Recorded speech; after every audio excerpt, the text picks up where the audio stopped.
Welcome to another day with Caroline from Coral Talks. Hi guys. Today, before we start, it's National Imagine a Day Without Water Day. Honestly, I don't think I can survive 3 hours without water. Like, what would happen to the beaches, to the ocean, the pool, our drinking water, cooking water, everything. Literally everything. All our flowers would die. A lot of things would just die, and I don't think I could fathom a life without water. That's just not possible. Anyway, let's get started. I am so excited for today, and I think you guys should be too. So, starting off with the joke. All right, you guys ready? Yes, take a seat, grab your waters. This is going to be the best joke you've ever heard. Why is it so easy to weigh fish? It's because they have their own scales. You get it? Yeah. It's because they each have their own scales. They don't have to line up. They don't have to mess with their scales. They can just weigh themselves in whenever they want.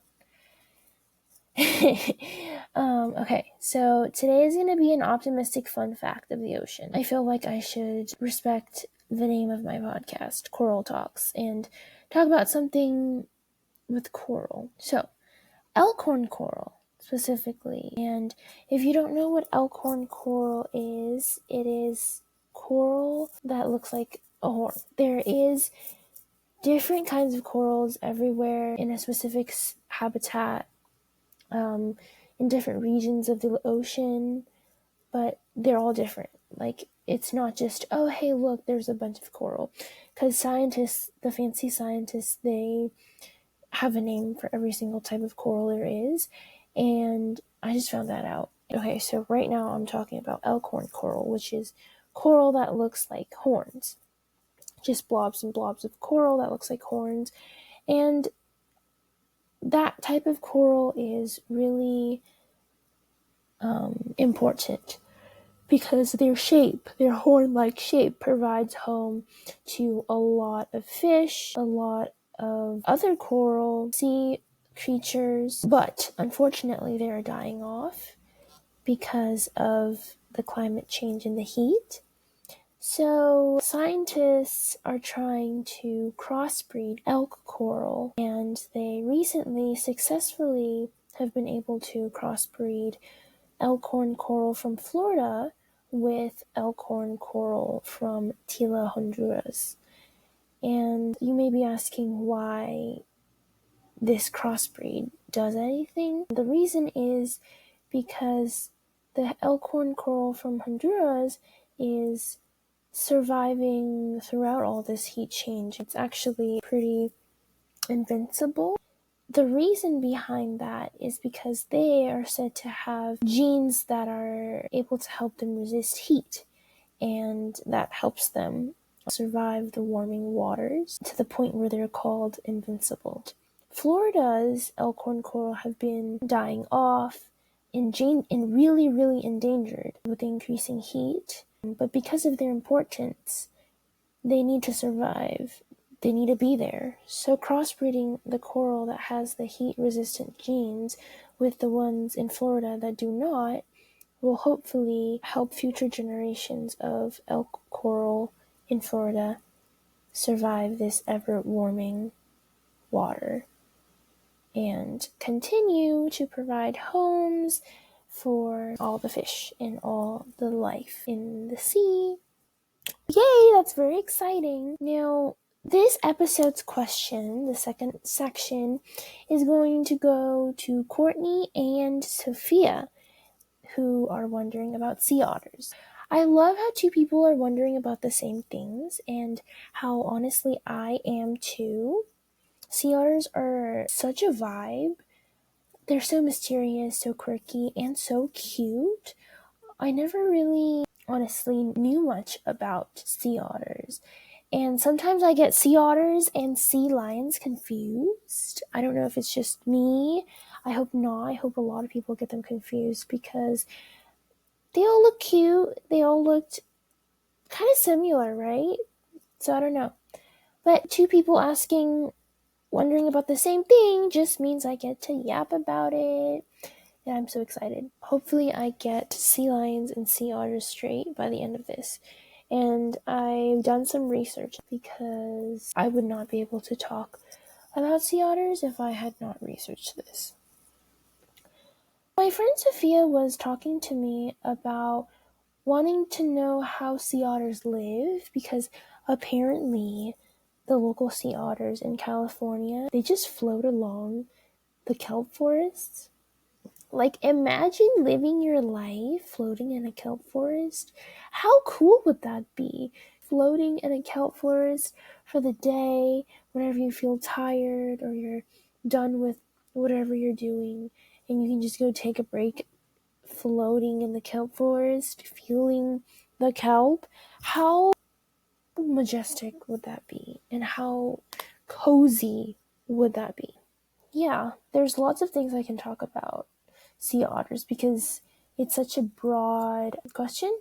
But I did some research. Your girl is prepared once again. Today we're going to focus on the basic introduction of otters, of sea otters. You know, who they are, give them a personality behind that cute face, and then their lifestyle.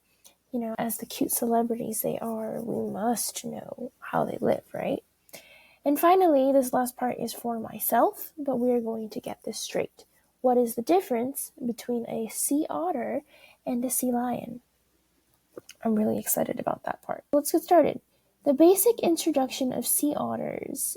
Well, first of all, they're mammals, marine mammals, and they are carnivorous. So despite them being cutie pies and floating in kelp, actually, they don't really eat kelp. They like to eat meat. And they are the largest member of the weasel family, but the smallest marine mammal in North America. And they are...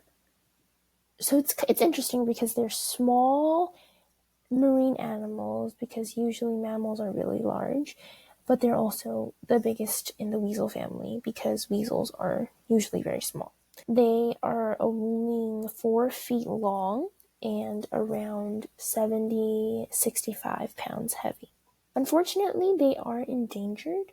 Only about 300 are counted because fur traders around the world, all the way back from the 18th and 19th century, disrupted their pattern of breeding. So there's not much around the world. There's not much left. But not to worry, because sea otters are protected because they're endangered. They're protected internationally and nationally within the United States. Internationally, they're being protected under the Fur Seal Treaty, which means that no fur hunters can capture, sell, basically touch the sea otters.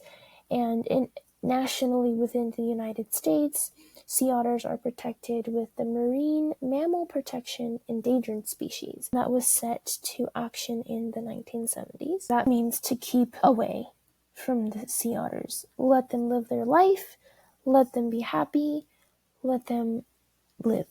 Leave them alone. Sea otters have very thick fur. Their dense, water-resistant fur gives them super warm insulation, and their whiskers are for them to locate prey. For those of you that are watching this visually or listening visually, either one, but if you're watching visually, if I remember, I'm going to put a picture of a sea otter for reference. But if you're just listening, imagine a sea otter or go Google it. If you see the whiskers, they're for them to locate, to smell prey. They're kind of like humans, honestly, if you think about it, because they have nostrils and they have ears, they have eyes, of course, and they have a mouth to eat, and they have whiskers, right? Like I was mentioning earlier. But their nostrils and their ears close underwater, so they have to go above water to breathe, which means that they can only stay underwater for about 7 minutes. They can hold their breath for 7 minutes. Despite them being mammals, they have better training in breath holding. than us, apparently. Super, super able to hold their breath. You might see sea otters diving, and that's normal too. They can dive as deep as 250 feet to find their prey. Depending on where they live, sometimes 250 feet means the ocean floor, and sometimes 250 feet just means a small little area of enclosure where urchins are, where crabs and clams are. But you may be asking what kind of prey they dig for. Just realized I've never talked about what prey they're even hunting for. Their diet consists of urchins, crabs, clams, abalone, mussels. I'm not sure how people in the world pronounce that. Snails, and little ocean invertebrates. Whoa, that sounds like a good meal. Honestly, I'm craving some seafood. Some abalone, crabs, they sound pretty delicious. But I've heard that abalone are also endangered and they're really good for the oceans. I'm gonna contain myself and not crave of that right now. But yeah, so when I dived in Catalina Island, I got to see a kelp forest because there are very abundant kelp forests in Catalina Island. I got to see a sea lion, not a sea otter, but a sea lion. What I was getting at is I got to see the environment that sea otters would have been said to, be hunting for their predators. And so sea urchins, they like to be along the rocks and nooks and crevices of coral, hidden so that they can kind of camouflage with their dark, spiky outer look. Same goes with crabs. They also like to be underneath coral, underneath rocks, which, side note, is why Elkhorn coral is so important, because of its different shapes that give the ability for animals to hide. I'm getting off track. Sea urchins, crabs, abalones, clams, they are mostly found in the nooks and crevices of rocks and corals along the way down within the 250 feet that sea otters can dive. An interesting fact is that because sea otters need to keep warm, they eat 25% of their body weight every day to give them the lipids, the carbohydrates, the proteins that they need to keep warm and to function. They definitely need to keep warm because where they live around the kelp forests are so cold. It's not like the Caribbean, the warmer water areas, because there's a lot of currents flowing around the kelp forests. It's super cold, so props to the sea otters for being able to keep warm. Their forearms, cute T-Rex-like forearms, are super strong. They use that to dig for food. What makes them special is that they are one of the few marine mammals in the ocean that utilizes tools to help them eat and survive. Like, you would imagine a fish not using a tool to eat. They use their mouth, and that is a tool essentially, but that's not the tool I'm talking about.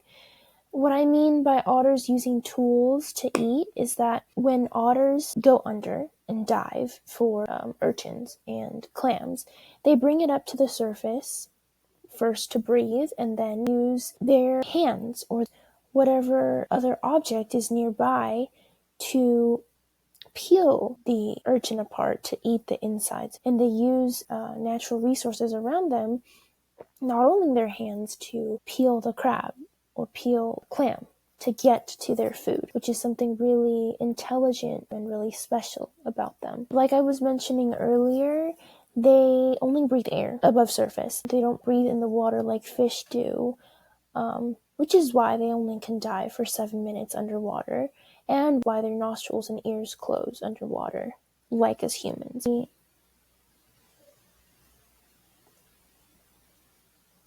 What's really scary about sea otters being endangered is because they are keystone species. Since I've been yapping about the topic of prey and predator and diet and all that, I thought I would mention the importance of sea otters and that they're keystone species. Keystone species are when an animal holds a crucial role in the structure of their ecosystem. So in this case, sea otters hold a crucial role within the ecosystem of the kelp forest. Without them, the entire ecosystem would be out of balance, wonky, and that might lead to other endangered species. Going back to sea otters are the main predator for all invertebrates in kelp forests. To dial that down, that was a little complicated even for me, to explain, they eat the animals that graze on kelp, which is the invertebrates, to help them be in check and to not end up eating all the kelp, because that would not be okay. If the sea otters don't keep those invertebrates in check and they continue to eat the kelp as a population grow, and their offspring would continue to eat the kelp, leaving no food for the other species, leaving no habitats for the creatures that do live in the kelp, and that just sets up a whole imbalance that I do not want to imagine. Like I was mentioning earlier, sea otters eat urchins and crabs. In order to keep the kelp and the seagrass abundant in that area and healthy, the sea otters must keep the number of urchins and crabs in check so that they don't overeat and disproportion the entire ecosystem there. That is it for the basic introduction of sea otters. Hopefully you are able to picture the sea otters and kind of put a personality behind them now. Moving on to their lifestyle. Where do sea otters live? How do they live? This is Sophia's question that helped me make this section. So most sea otters, 90% of sea otters, they live around the coastal area of Alaska, around Kenai Forge National Park and Glacier Bay National Park. Sea otters also live around the coastline of California, Russia, and parts of Japan. As Californians, who live fairly close to the beach, at least for me, I am so blessed, so lucky to be living close to the beach and be able to go to the beach whenever I want to see a sea otter, just living their life. Out of 3,000 sea otters, we have the privilege to host them with our coastlines, and that is so cool. Anyway, sea otters that live in different parts of the world, they have specific scientific names according to the region they live, which is pretty interesting for the scientists to have done to confuse normal human beings. But yeah, next time if you have some downtime, or if you're feeling like you want to connect with nature and touch some grass or feel some water, go for a field trip by the coast, Malibu, along the coastline, and try to see some sea otters by our coast, and hopefully that'll make your day. And Sophia was right. Sea otters live in kelp forests not only in California, but in every part of wherever they are. So they live in kelp forests around Alaska, around Russia, and around Japan.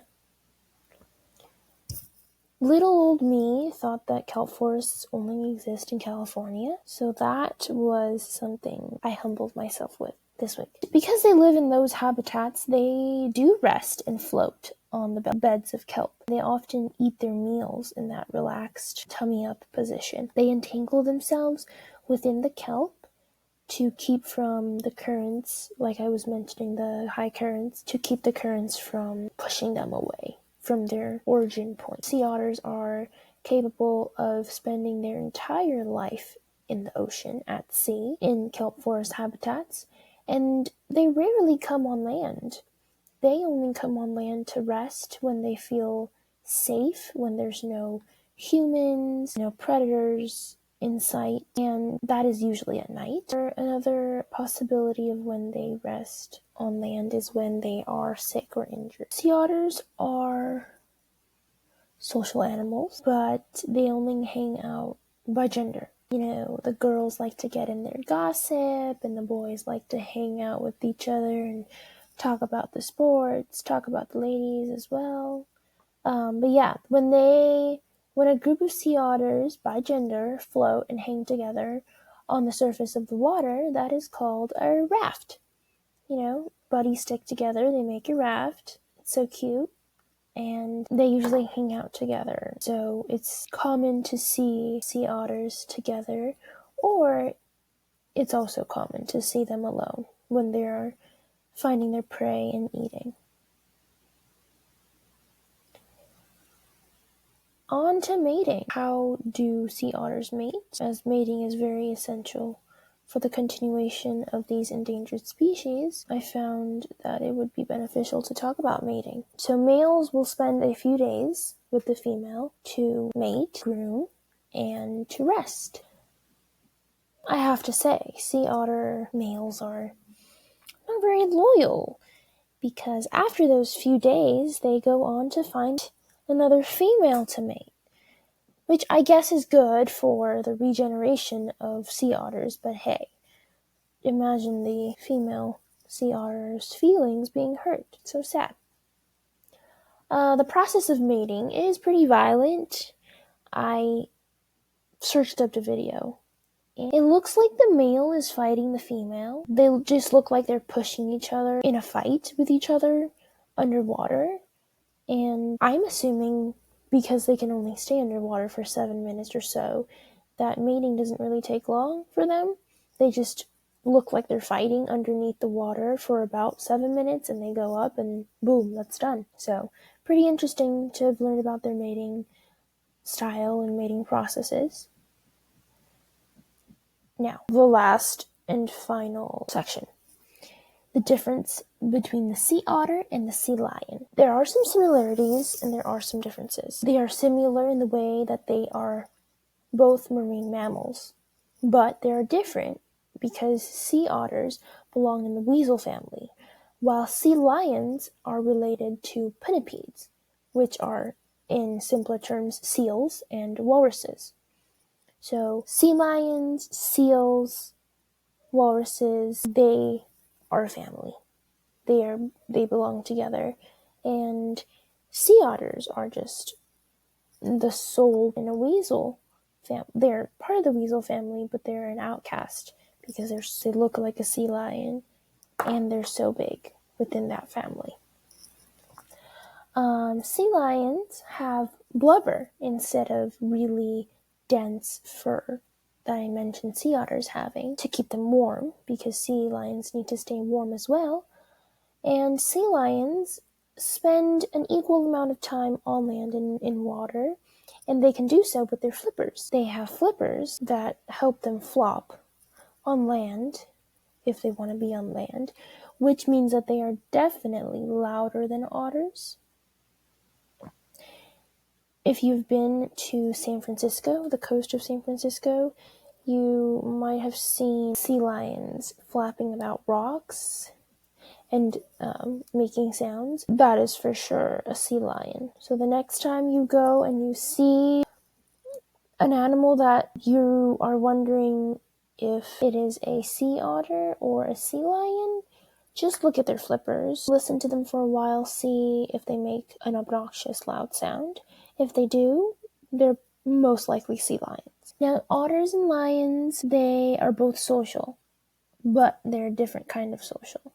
Otters like to hang out with gender and within their group in rafts, while sea lions, they like to hang out on land with mixed genders instead of otters being in the water and hanging out. Instead of breeding in the sea, sea lions breed on shore. usually in beaches, by the rocks, the coast, shore, wherever there is a land close to the water. And their diet is different too. Although they are both carnivorous.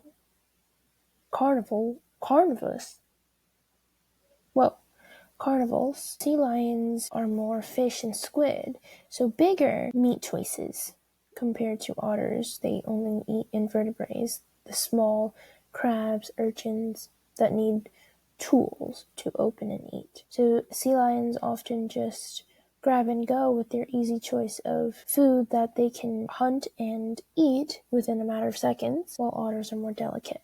Maybe because they're more cute, and that probably makes them more delicate. I don't know. But hey, fun fact, after talking about sea otters, personally for me, I love them more and I want to see them. I want to get to know them a lot more. I don't know about you, but despite their cute looks and fun appearance and wonderful lifestyle that I'm definitely jealous of, they look soft and cuddly, right? But keep in mind that they're still dangerous. They're still wild animals. So if you ever encounter them and you want to say hi, make sure to keep your distance still, because they might be scared of you and they have really strong teeth and a powerful bite. So be careful. Don't approach them like they're your pet fish.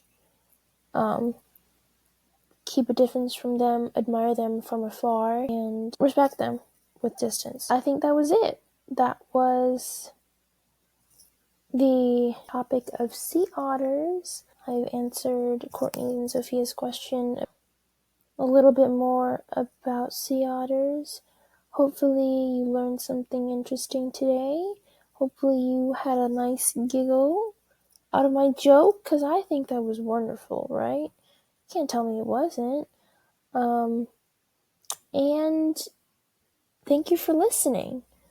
Thank you for chiming in for the second week. It's still a solo episode, but I'm trying to schedule a time where we can have a meaningful conversation with my guest, and that is coming out soon. Hopefully, I know I said that last week, but hopefully it's going to be the next week. But hey, I hope you enjoyed listening to myself again, and look forward to the next episode. Thank you. I love you all, beautiful people, a lot. Thank you for listening. Have a wonderful, restful day, morning, night. Dream of sea otters when you go to bed tonight. Bye.